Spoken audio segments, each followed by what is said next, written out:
nakuhaan kong dugo. Di na parok imong kuan, Di na ulo, parok bitaw kanalimpyo ka.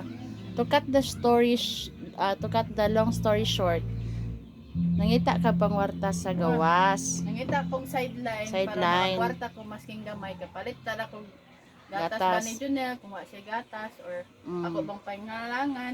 So nakakita jud ka. Oh, so nakakita jud ka. Nakakita kong sideline, Oh. on the spot, kay Oh. ipalimpyo kong kanal ni nanay. Mm. Unya, sa kong pagdayon og limpyo, wala ko nagdahong nga. Sa akong pagtuko-duko, nagkuha kong kuan, kanang basura, nagduko man ko.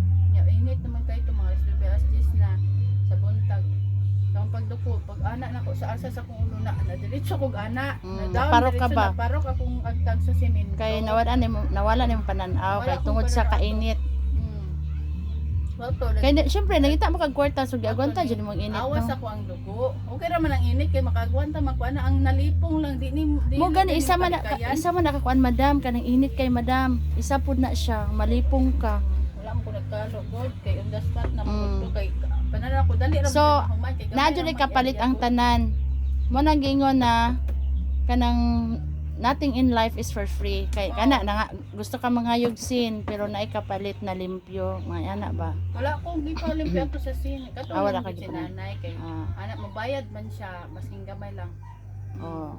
Kaya nangita gyud kag work no. Ngita gay kong sideline no mao na Sideline. suri-suri ko sa bilang bakod.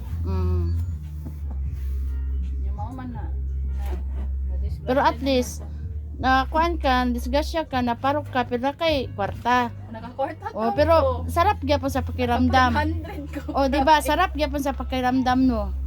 Nga na gikan sa imong hanaguan. Oh, sarap pakiramdam ay sa gikan hinaguan kaysa sa kanang tagaan ka na ay mohatag sa imo nya. Kung tahay insultohon day ka pagkahuman sa naidugang istorya, masakit sakit man po dahil lang naidugang istorya pa nahatagan ka. So bahala na lang Insultong kuan. ka. So bahala na lang maparok. Parok ta at least. At least Di ba imong hinaguan, di ba? gikan sa kong hinaguan, naluya ko, napaan kog dugo. Proud pa kasi mo sarili. Proud ko sa akong sarili kay naka 500 tang ko gahapon. Salamat. Salamat kayo Lord. Thank you, Di na Lord. to nakalimtan ang Ginoo sa tanang mga endeavors sa atong kinabuhi, sa tanang aksidente sa atong kinabuhi. Na ang mga nagtabang sa tuwa, talagsaon ra na. Unda spot po na silang tabang. Sila madam, salamat po kay madam. Tabang sa kuha nurse man dahil sila madam de ay uy. Kagapon ko na ko katong nagpisel-pisel sa akong kuan. Salamat sa nagtabang sa imo. Pati akong mga magulang nang balaka jud ay ngadto jud dito sa tabok para lang magkuan sa ako akong bayaw. Kung anak kita sa kuan ingon na ma nayayay ka ma nadugoan na balati ka ma. Ana. Okay. Naluya na jud ko ay.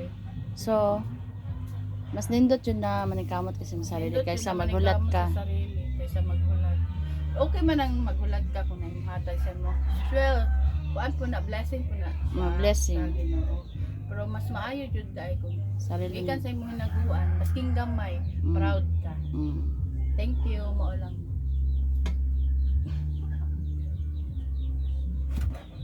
So kana sa imo sudan ron. So atong sudan ron kanilang sa no talong-talong kay gabi sa akong hinaguan nagpalit taon kung kuan uy. Dami kay busod ang gabi. Nakabalos ka. Nakabalos ko baga ana in return po. Lami mo sudan. Lami akong sudan. Ako naluya ko, nadugaan ko, naawas akong dugo sa akong agtang pero lami nagpabawi jud kog sudan ka ati lang niya ako te nag-request ko te gusto ko sudan nga lami humba kundi ribs ba. Sabaw nga sa baboy ana. Gipalit na ati lang yung tiil jud sa baboy dagko kay ang pata. Dagko kay lunod mo to na lami kay sudan. Unod. So kana kay hurot naman kana na pod. Uli-ulian atong kusod ka. Karon wala na may lain kanita. Talon na lang sa gwapo ning talong kay color violet. Oo. Kana na pod. Ay lang mo pag wala pay subak. Ha? Wala pay subak ana. Wala. Mangita pag subak. Dito na kada pa may bilin sabaw. Napa may sabaw. Dito na lang. Bye.